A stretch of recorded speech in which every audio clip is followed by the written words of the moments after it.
The first time I saw Chris Killip's work was at an exhibition at the Photographers Gallery in London in 2022.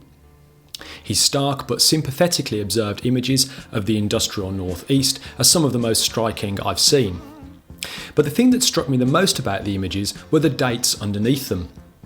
Most of the photographs were taken in the 1970s, but some of them could easily have been taken in the 1870s.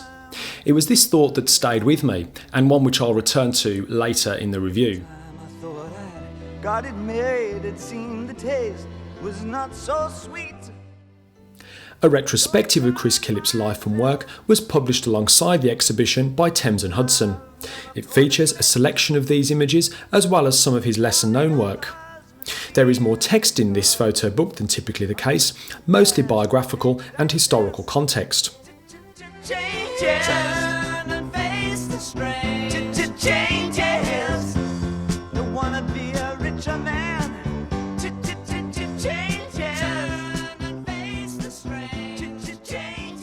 Killip was attracted to the northeast because of the landscape, the visibility of heavy industry, and its proximity to where people lived and the surrounding countryside. As well as landscape, he was also intensely concerned with the people who lived there. He said, "I wanted to record people's lives because I valued them. I wanted them to be remembered."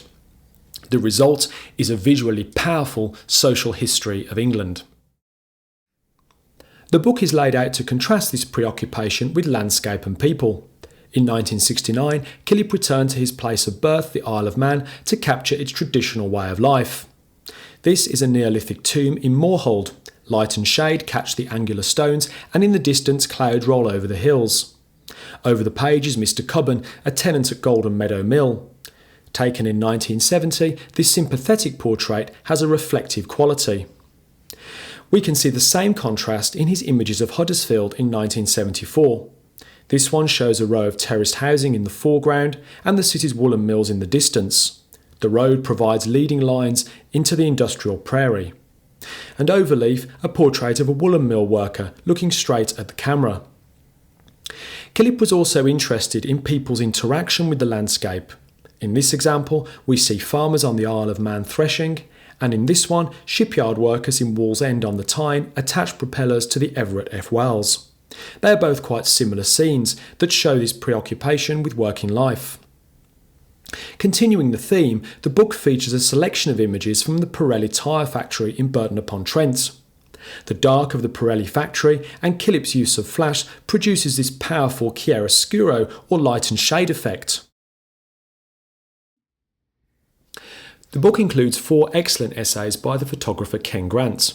They cover Killip's early life in the Isle of Man and a career in photojournalism and teaching spanning 50 years. They touch on the political context of the time without being polemical. The final contribution by Lindsay Hanley, however, is more political. She begins by asking, why does there seem to be no limit to what working class people will endure at the hands of the rich and powerful? She argues that the images of the northeast expose dispossession and redundancy. However, I'm not sure that the images here expose this at all.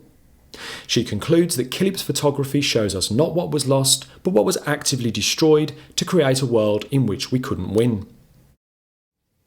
It's a shame that the editors of the book allowed these to be the concluding remarks to the retrospective.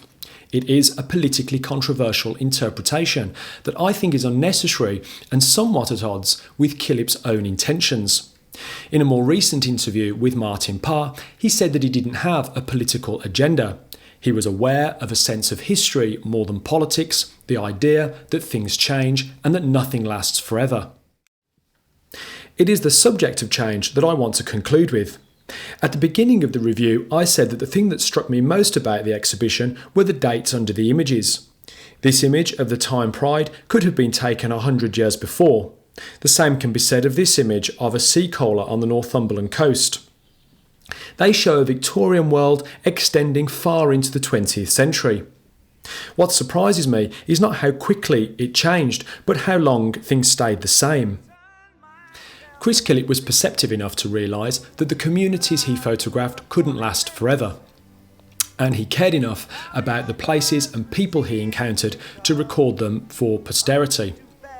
The result is a rich social history, and perhaps a reminder that however permanent things seem, nothing lasts forever. Don't wanna be a richer man.